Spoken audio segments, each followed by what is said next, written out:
มหนาวพัดมาอีกแล้วน้องแก้วควงลงคอยพี่เคยสัญญาให้ไว้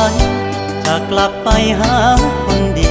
โอ้น้องพี่คงจะกลัวลมหนาวพัดมาอีกคนหนาวกระมนหัวใจยามหนาวมาห่างน้องเจ้าคงมองและรำครวญลมหนาวจะหวนกลับไปฟ้าเอ่ยโปรดเห็นฟ้าโปรดเป็นพยานให้